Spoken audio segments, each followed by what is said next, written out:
Sa balita na ito ay update po tayo kay Pi Network. Makakaranas ba siya ng rebound o tuluyan na siyang babagsak?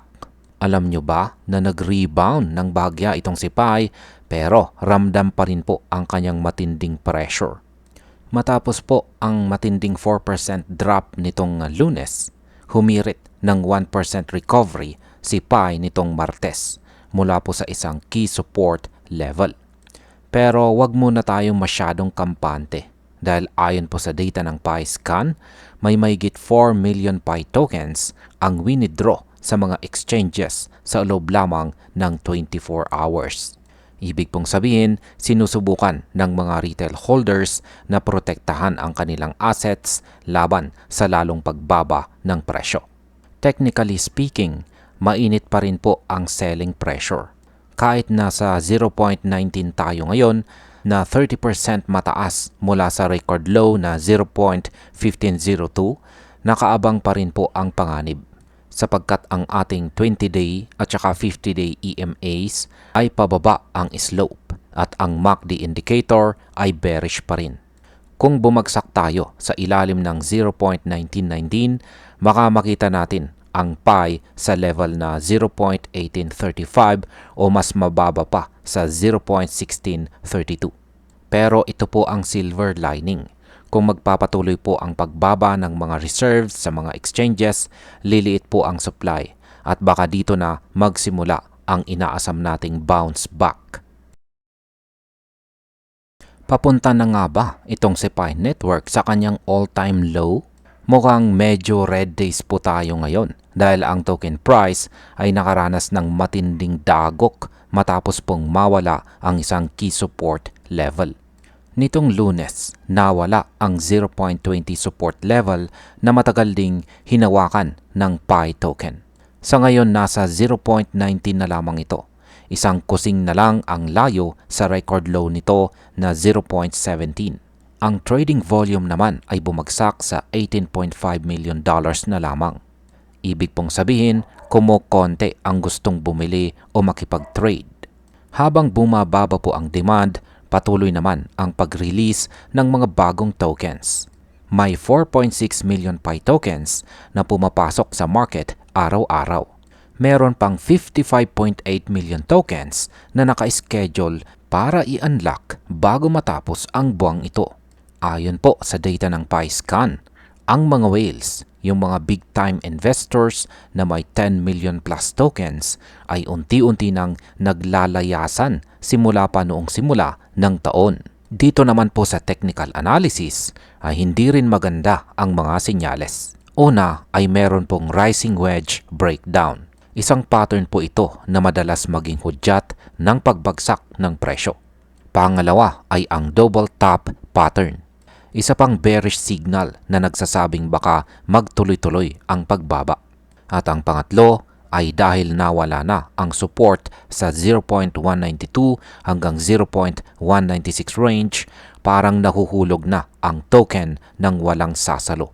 Ang masasabi ko po rito ay kung walang pasasabugin na balita ang PiCore team gaya po ng mainnet major updates o mga bagong real-world utility, malaki po ang chance na bumagsak pa ng higit sa all-time low na 0.15 ang presyo ni Pi Network. Kaya para po sa mga holders, trade at your own risk at palaging mag-DYOR. Medyo kumalma na po ang tensyon sa trade war. Confirm na po yan sapagkat inannounce po ng US President na si Donald Trump na magkakaroon na raw ng negotiation talks sa Davos. Kaya ang tanong ay may pag-asa na ba tayong hindi mag-collapse ang market? Mukhang luluwag na po ang tensyon sa pagitan ng US at saka EU dahil po sa gaganaping usapan sa World Economic Forum, Davos. Nagkausap na po si Trump at ang NATO Secretary General na si Mark Rutte. Very good daw ang vibe. Ang plot twist po dito ay ang lahat ng ito ay nagsimula sa hirit ni Trump sa Greenland at yung binabantayang 10% tariff. Makakaranas daw po ng isang matinding price crash itong si Bitcoin patungo sa mababang presyo na $62,000. Ito na nga ba ang katapusan o by the dip lamang? Habang ang lahat ay nag-aabang sa $100,000, may mga big-time analyst at saka on-chain data na nagbibigay po ng red alert. Ayon po sa veteran trader na si Peter Brandt, mukhang may incoming breakdown na pwede pong magpabagsak kay Bitcoin sa price range na $58,000 to $62,000. At ang tanong ay bakit? Kasi raw, may nakikita siyang bear flag sa 4-hour chart. At sa unang pagkakataon mula noong October 2023, ang realized net profit loss ng Bitcoin ay nagpakita na ng loss. Ang ibig pong sabihin nito ay pati yung mga dating kumikita nagsesell na dahil po sa takot. Pero teka lang, huwag muna tayong mag-panic sell. Sabi naman ng Glassnode, baka consolidation lamang ito o pahinga lamang bago ang susunod na galaw. So ito ba ay end of the bull run o ang ultimate discount para sa mga gustong humabol? Sa aking opinyon, ang pagbagsak po sa $62,000 ay maaring isang 30 to 40% correction. Sa kasaysayan po ng crypto ay normal lamang na part of the game ito para matanggal po ang excess leverage o yung mga trader na masyadong kampante. Pero huwag po tayong mag-all in.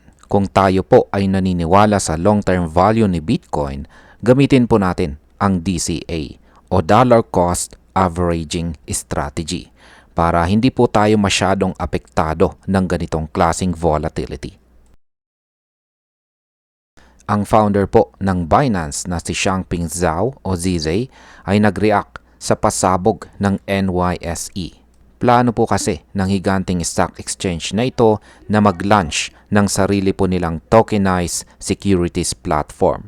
Ang sabi po ni CZ ay bullish daw ito. Ibig sabihin, sobrang ganda ng sinyales nito hindi lang para sa crypto kundi pati na rin sa mga crypto exchanges. Kasi po ang NYSE balak gawing 24/7 ang trading ng stocks at mga ETF. Wala na pong tulugan, parang crypto na rin. Ngayon ay bakit po ito isang malaking galaw? Una ay wala na pong hintayan ng ilang araw para ma-clear ang trade. Pangalawa, pwede ka nang gumamit ng mga stablecoins para pambili ng assets. Pangatlo ay pwede ka nang bumili ng tingi na shares ng malalaking kumpanya. At ang pang-apat ay hindi lang sila nakatali sa isang blockchain. Open na po sila sa iba't ibang mga network.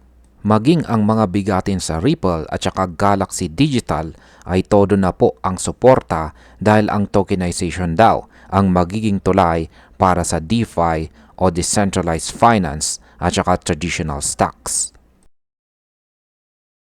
Sa gitna po ng tensyon sa Greenland at saka Europe na nagpababa sa presyo ni Bitcoin sa paligid po ng $93,000, hindi po nagpahuli ang Cardone. Nagdagdag po ang Cardone Capital ng panibagong $10 million worth ng Bitcoin.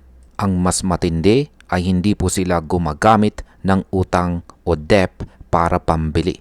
Ang ginamit po nila ay mula sa kanilang rental cash flow mula sa kanilang mga properties. Ngayon ay bakit nga ba big deal ang pangyayari na ito? Una ay ginamit po nila ang kanilang kinita sa upa o rental mula po sa mga apartment units para i-convert sa Bitcoin. Mechanical accumulation po ang tawag dito. Pangalawa, dahil po sa huling purchase na ito, papalapit na po sa 1,000 Bitcoin ang treasury ng Cardone Capital. Target po nilang maabot ang 3,000 Bitcoin bago matapos ang taong ito, taong 2026. Pangatlo ay hindi lamang po basta real estate, hindi lamang basta crypto. Pinagsama po nila ang stability ng apartments at ang explosive upside ni Bitcoin. At ang panghuli ay may plano rin si Cardone na mag-launch ng isang publicly traded Bitcoin-focused company ngayong taon na ang tanging pondo ay manggagaling sa mga rentahan. Ngayon, ang masasabi ko po rito ay karaniwan po sa mga kumpanyang bumibili ng Bitcoin gaya po ng MicroStrategy ay gumagamit po ng utang o nagbebenta ng shares. Pero pagdating po rito kay Cardone, ang mismong monthly rent ng mga tao ang ginagamit niyang pambili. Ibig pong sabihin, hanggat may nangungupahan o may nagrerenta, meron po siyang pambili ng Bitcoin. Low risk po ito sa part ng kumpanya dahil hindi po nila kailangang mag-liquidate ng kanilang assets kahit mag-dip ang crypto. Bukas na po ang inaabangang speech ni Pangulong Donald Trump sa World Economic Forum Davos. At hindi lang ito basta usapang politika. Damay po ang mga wallet natin dito. Si Pangulong Trump po ang tinitingnan ngayon bilang short-term catalyst. Ibig sabihin, ang bawat salitang bibitawan po niya ay pwedeng maging mitsa ng paglipad o pagbulusok ng market. Meron po tayong tatlong mga bagay na dapat po nating tutukan. Una ay ang tariff at ang Greenland issue. May banta po kasi si Trump na magpapataw ng 10 to 25% tariff sa mga bansang ayaw pumayag sa plano niyang pagbili sa Greenland. Ang ganitong tensyon ay nagdudulot ng takot sa traditional market at madalas ang Bitcoin ang nagiging safe haven o di kaya'y unang tinatamaan ng volatility. Pangalawa ay ang Fed interest rates. Kilala si Trump na gustong pababain ang interest rates. Kapag bumaba ang rates, mas maraming pera ang dumadaloy sa risk-on assets gaya ng crypto. At ang pangatlo ay ang Clarity Act. Ito po ang big word. Kung babanggitin po niya ang pagsulong ng act na ito, malaking panalo ito para sa regulatory clarity ng mga altcoins. Ngayon ay ano po ang posibleng magiging reaction nito sa mga coins? Unahin po natin kay Bitcoin. Kapag nagkaroon ng gulo sa usaping ekonomiya o trade wars, asahan po natin ang matinding galaw kay Bitcoin. Sabi ng mga analyst, pwedeng mag-dip daw si Bitcoin sa presyong $62,000 bago muling humataw. Kay Ethereum at ang mga altcoins naman ay susunod lamang sila sa mood ni Bitcoin. Pero watch out po kay XRP dahil kung pag-uusapan po ang tokenization at bagong batas, ito ang posibleng pinaka mag-react. At kay Solana at ADA naman, ang mga favorite nating altcoins na ito ay apektado rin ng mood ng market. Kung positive po ang outlook ni Trump sa US crypto policy, asahan po natin ang hype train sa mga ito. Ang masasabi ko po rito mga ka-crypto ay ang Davos speech na ito ay isa pong double-edged sword. Bakit? Kasi si Pangulong Trump ay kilalang pro-crypto ngayon. Kung matatandaan po natin ay gusto niyang gawing crypto capital ang US. Pero ang mga radical moves po niya gaya ng Greenland at tariff ay pwede pong magdulot ng market shock. Kaya ang bottom line ay mag-abang po bukas. Ihanda ang mga stable coins at huwag pong magpapadala sa bugso ng damdamin. Sakyan po natin ang alon pero huwag po tayong magpalunod. Meron pong nilabas na red flag ang Glassnode kay XRP. Kaya ang tanong po ng karamihan ay lilipad ba o sasabog pababa? Ano nga ba ang sinasabi nilang history repeats trap? Nakakatakot po yung comparison sa taong 2022. Noong huling bumagsak ang short-term cost basis sa ilalim po ng long-term cost basis, bumagsak sa XRP ng halos 60%. Sa crypto, kapag ang mga bagong investors ay bumibili sa mas murang halaga kaysa sa mga OG holders, nagkakaroon po ng panic selling pressure. Dahil naman po sa sobrang crucial ng $2 mark, hindi lamang po ito numero. Ito po ay comfort zone ng mga holders. Kapag nanatili po tayo sa ilalim nito, mas lalong gaganahan ang mga bears o sellers na itulak ang presyo pababa. Ngayon, kahit po umaakit ang presyo minsan, mapapansin po natin na negatibo pa rin ang whale flow. Ibig pong sabihin, habang umaasa po tayo, ang mga whales naman o malalaking isda ay dahan-dahang naglalabas ng pera. Distribution phase po ang tawag dito at madalas itong sinusundan ng pagbaba ng presyo. Abangan din po natin ang Davos speech ni Donald Trump. Ang mga ganitong political events ang pwede po kasing maging wild card na pwedeng sumira sa bearish pattern na ito. Ang masasabi ko po rito ay medyo delikado ang pwesto ni XRP ngayon. High risk ito hanggat hindi natin nababawi ang $2.05. Kung ako po sa inyo ay wait and see muna tayo o kaya ay mag-set po tayo ng tight stop loss. Ang billionaire venture capitalist na si Tim Draper ay hindi pa rin po nagbabago ang kanyang tingin kay Bitcoin. Sa katunayan ay mas naging wild pa ang kanyang mga prediction. Kaya alamin po natin ang kanyang mga bagong timelines na dapat po nating tutukan. Simulan po natin sa $250,000 na target. Ayon po kay Draper, posibleng tamaan daw natin ang $250,000 mark o $250,000 bago po matapos ang susunod na 6 na buwan o 6 months. At bakit? Dahil daw sa lumalakas na network ng Bitcoin at ang unti-unting pagbagsak ng tiwala ng mga tao sa fiat o traditional na pera. Ngayon ay hindi lamang po basta $250,000 ang kanyang goal. Ang kanyang long-term vision ay $1,000,000 hanggang $10,000,000 bawat isang Bitcoin. At heto po ang matindi. Sabi ni Draper, pag umabot na si Bitcoin sa $10,000,000, baka wala nang silbi ang US dollar. Parang magiging obsolete na ang papel na pera dahil sa tindi ng global financial network ni Bitcoin. At eto po ang pinakamalaking tanong. Bakit naman tayo maniniwala sa kanya? Noong taong 2014, nung nasa $200 pa lamang si Bitcoin, hinulaan po niya na magiging $10,000 ito. At nangyari po ito after 3 years. Kaya kahit po delay ang kanyang targets dahil sa mga issue gaya ng FTX crash at mga regulatory pressure, solid pa rin ang kanyang long-term conviction. Hindi po siya nakatingin sa panandaliang taas-baba ng market, kundi sa future mismo ng pera.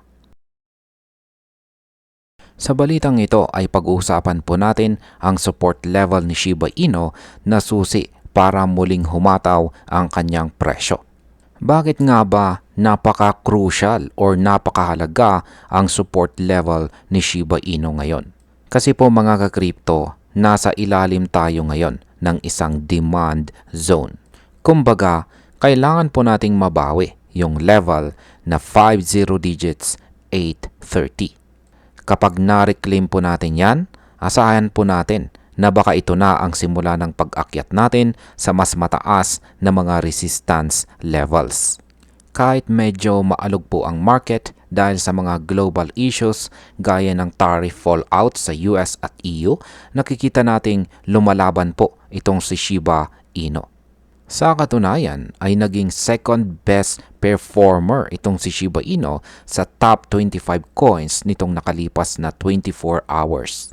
Pero tandaan po natin, kailangan po nating makuha ulit yung base natin para tuloy-tuloy ang lipad. Ngayon, ang masasabi ko po rito ay bantayan po natin ang 50 digits 830.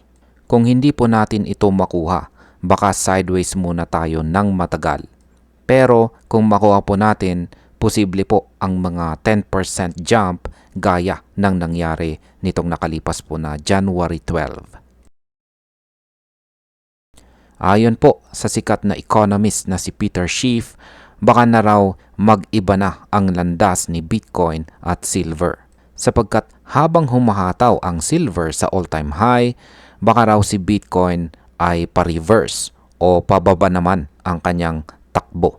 Bakit nga ba parang kinakabahan itong si Peter Schiff? Maaring siya ay kinakabahan dahil sa tatlong mga bagay na ito. Una, noong taong 2025, tumalon po ang presyo ng silver ng 140%. habang ang gold naman ay nasa 60%. Pangalawa, lumampas na sa $38 trillion ang national debt ng Amerika. Isipin po ninyo, mas malaki pa ang binabayarang interest ng US kaysa sa budget nila para sa depensa. At ang pangatlo, ang US dollar index ay bumagsak po ng 10% nitong nakaraang taon, ang pinakamalalang bagsak nila sa loob ng halos isang dekada. Ang plot twist po dito ay sabi ni Schiff, hindi raw digital gold ang Bitcoin. Para sa kanya, kapag nagkaroon ng matinding krisis sa dolyar na parang nangyari noong 2008, ang mga tao ay babalik sa tangible assets o yung mga nahahawakan tulad po ng gold at saka silver. Ang kanyang prediction ay habang paakyat ang silver, baka maiwan o bumagsak si Bitcoin dahil hindi raw ito tunay na safe haven. Grabe po itong nangyari sa Paradex na isang decentralized exchange sa Starknet.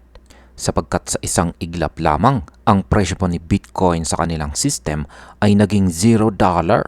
Hindi po ito prank, kundi isa po itong malaking technical failure. Hindi ito dahil bumagsak ang crypto market, kundi dahil po sa isang database migration error. Habang nag-a-update po ang Paradex, nagkaroon ng glitch at naset si Bitcoin sa presyong 0. Dahil automated po ang mundo ng crypto, agad po itong binasa ng mga trading boots at saka mga algorithms. At dahil dyan ay meron pong tatlong naging malaking resulta. Una ay nagkaroon po ng massive liquidations. Lahat ng may mga leverage positions, yung mga nakalong ay biglang na-wipe out. Pangalawa, napilitan po ang Paradex na ihinto ang trading para hindi na po lumala ang damage. At ang pangatlo, gumawa po sila ng rollback o ibinalik ang system sa state nito bago ang glitch para ma-restore ang tamang records. Sa ngayon ay nakabalik na po sa normal ang trading. Pero bumagsak po ang kanilang token ng 5%. Ito po yung Starknet or STRK dahil po sa kaba ng mga investors. Sa ibang mga exchanges naman ay chill lamang po ang presyo ni Bitcoin kung saan ay naglalaro sa $91,000 to $93,000 na price range noong mangyari po ang issue na ito. Ang bottom line po rito ay safe naman po ang funds ayon sa Paradex. Pero pagdating po sa tiwala ng mga users ay medyo nabahiran na po ito. Medyo naging matindi po ang naging pressure sa market dahil sa mga news tungkol sa Trump tariff. Kaya pati po si SHIB nahila pababa sa presyong 50 digits 745. Pero teka, wag muna po tayong mawalan ng pag-asa. Kahit bumagsak po ang year-to-date profit natin mula 46% down to 13.9%, ay meron pong nagpakita na weekly bullish reversal wedge na valid pa rin hanggang ngayon. Nasa tinatawag po nating yearly demand zone na po tayo, yung area kung saan maraming buyers ang naghihintay na sumalo. Bumalik na po tayo sa support level kung saan tumalbog ang presyo noong January 1. Importante po ito dahil dito po nagkakaalaman kung lalaban ba ang mga bulls. Sa descending channel naman, simula pa noong May 2025, parang nakakulong si SHIB sa isang tightening channel. Kapag committed na ito ng gusto, madalas may malakas na breakout na nagaganap. Dahil dito ay meron po tayong dalawang scenarios. Pwedeng bumaba pa ng kaunti para itest yung pinakailalim ng wedge o maaaring pwede na tayo dito mag-bullish reversal para basagin yung resistance sa itaas. Ngayon, kung mababasag po ang upper trend line or yung neckline, ang target po ay nasa 40 digits 110 at posibleng bumalik po ito sa multi-year highs. Pero kailangan pa rin po nating mag-ingat dahil ang crypto ay laging may risk. Kaya stick pa rin po tayo sa data. And as always, DYOR or do your own research. Meron pong isang OG Bitcoin wallet na mahigit isang dekada nang natutulog. tapos biglang nagising ngayon. Mula po noong 2013 ang huling paggalaw ng wallet na ito at ngayon ay nilipat na po lahat ng laman nito. Ito po ang plot twist. Noong taong 2013, ang presyo po ni Bitcoin ay nasa $7 lamang. Ang puhunan po ng owner ay nasa $6,400. Mga nasa 320,000 pesos po yan noon. Ngayon, ang 909.38 BTC na yan ay nagkakahalaga na ng $84.6 million. Kaya grabe, 13,900 times na ang paglaki. Kumpara po natin ito sa gold. Kung nilagay po niya yan sa gold, 150% lamang ang tinaas nito. Pero dahil kay Bitcoin po niya inilagay, literal na ito ay to the moon. Kahit bumagsak po si Bitcoin mula $126,000 na kanyang peak nito last year dahil po sa mga issue sa tariff at saka global news, heto pa rin ang mga sinaunang investors. Nagpaparamdam at nagpapatunay na HODL is key. Para po sa mga hindi familiar, ang CFTC po ay ang body na nagbabantay sa mga trades. Ngayon, ang balita po natin ay mag-a-update po sila ng mga rules para sa crypto at saka prediction markets. Ito po yung mga platform kung saan pwede kang tumaya sa magiging outcome ng mga events. Bakit future-proof? Kasi aminin po natin, yung mga rules po nila dati, panahon pa yata ng lolo natin at pang-agrikultura lamang. Ngayon po ay gusto nilang sumabay sa bilis ng blockchain at saka AI. Sa balita na ito ay meron po tayong 4 na mahalagang bagay na dapat po nating malaman. Una ay i-revise na po nila yung mga lumang batas na hindi na po fit o tugma ngayong digital age. Pangalawa ay imbis na puro huli at demanda kung saan ay nakaka-stress po sa mga developers, ay gagawa sila ng malinaw na guidelines. Pangatlo, layunin po nitong protektahan tayo bilang mga investors at gawing mas competitive ang US market para hindi po lumayas ang mga tech companies papunta sa ibang mga bansa. At ang pang-apat, dahil sa AI at saka blockchain, hindi na po natutulog ang market. Maging ang New York Stock Exchange or NYSE balak na ring gumamit ng blockchain para sa round-the-clock trading. Sa aking opinyon ay masasabi kong game changer po ito. Masyado nang matagal na parang Wild West ang crypto regulation sa US. Ang nangyayari kasi dati, regulation by enforcement. Ibig sabihin, hindi po malinaw ang rules. Tapos, bigla na lang may madidemanda. Nakakakaba po ito para sa mga investors at nakakabagal din ng innovation. Masasabi ko rin na napakaganda po ng approach na future-proof. Dahil una ay mas gaganahan po ang mga developers na gumawa ng apps at saka platforms kung alam po nilang may malinaw na sinusunod na batas. Pangalawa, para po sa atin na nagtitrade, mas kampante po tayo kung alam nating regulated ang platforms na ginagamit natin. At ang pangatlo, kahit magpalit-palit po ang administrasyon, yung purpose-specific rules ay mananatili. Kaya hindi po magulo ang market. Kaya para po sa akin ay kailangan po talaga ito para maging mainstream na ang crypto ng tuluyan. Hindi na ito basta hype lamang. Ito na ang future ng finance. Si Bitcoin po, nabasag ang isa sa pinaka-importanting psychological barrier ngayong 2026. Yan po ang $90,000 na presyo. Ang plot twist po rito ay nasa Supreme Court. Kaya pala medyo maulap ang market ngayon dahil sa US Supreme Court. Inaasahan po kasi ng lahat na maglalabas na sila ng desisyon tungkol sa Trump tariff. Pero ang plot twist ay dinelay po nila ang ruling. Dahil dito, nagkaroon po ng matinding uncertainty o kaba sa mga investors. Kapag hindi sigurado ang batas, ang mga traders ang nagsisell muna. Simulan po natin sa kung ano po ang nangyari sa presyo Mula po sa intraday high na $93,000, bumagsak po si Bitcoin sa low na $89,800. Isa po itong mabilis na 2% dip sa loob lamang ng isang araw. Halos lahat ng kinita ni Bitcoin simula pa New Year ay thank you na. Ang dating malakas na rally ngayon ay nasa 2% year-to-date gain na lamang. Ang sunod nating malaking katanungan ay bakit pa sila kinakabahan? Ang dahilan ay hindi lamang po Supreme Court ang may kasalanan. May iba pang pressure sa paligid.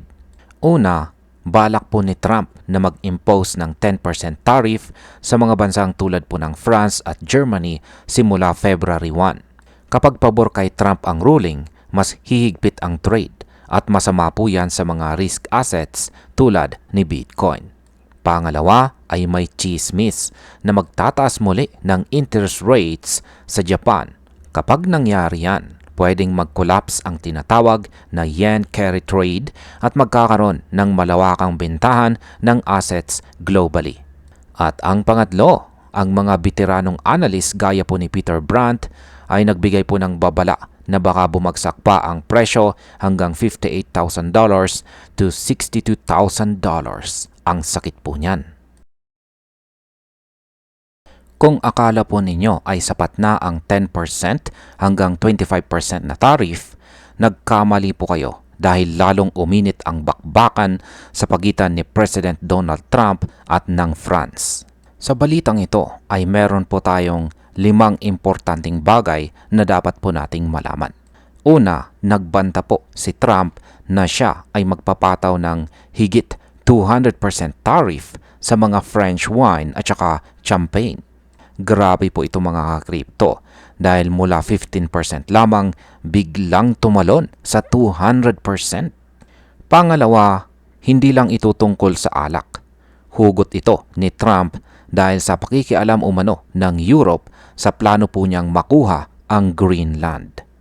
Ang pangatlo, nabuwisit itong si Trump dahil po sa balitang tumanggi si French President Macron na sumali sa kanyang Board of Peace Initiative para sa Gaza.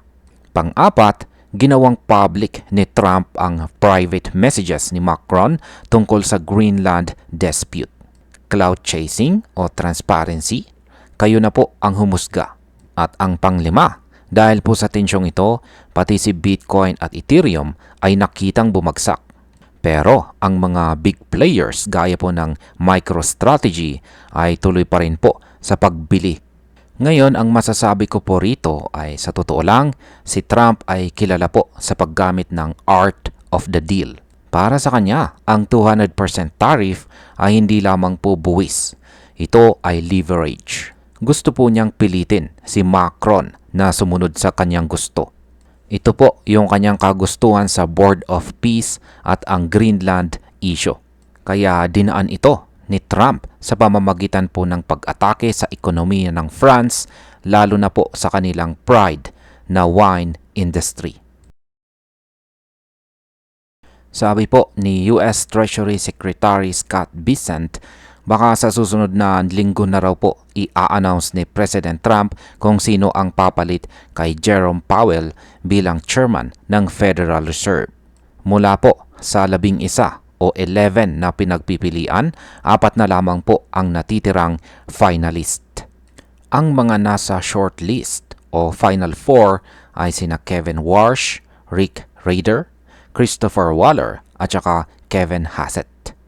Ayon po sa Polymarket, yung paborito nating prediction market, lamang na lamang po si Kevin Warsh na may 61% chance. Sumusunod naman si Rick Rader ng BlackRock na may 20%. Matatapos na po kasi ang term ni Powell sa May 15. Alam naman nating hindi laging vibes sina Trump at saka Powell, lalo na sa usapin ng interest rates. May mga issue rin tungkol sa criminal investigation sa Senate testimony ni Powell at yung mga batikos ni Bessent sa pagdalo ni Powell sa isang Supreme Court hearing. Kaya mainit di po ba mga ka-crypto? Ang masasabi ko po rito ay hindi lamang po ito basta balita. Isa po itong market mover. Kapag nalaman na ng market kung sino ang napili, asahan po natin ang reaksyon sa stock market at lalong-lalo na po sa crypto. Grabe po talaga ang pasabog ni Michael Saylor at ng kanyang kumpanyang Strategy sapagkat hindi lamang po sila basta bumibili. Binasag na naman po nila ang kanilang 700,000 BTC milestone.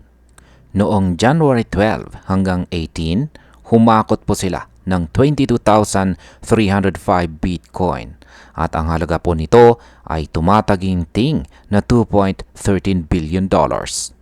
Sa ngayon ay hawak na ng Strategy ang kabuuang 709,715 BTC. Isipin po natin yan.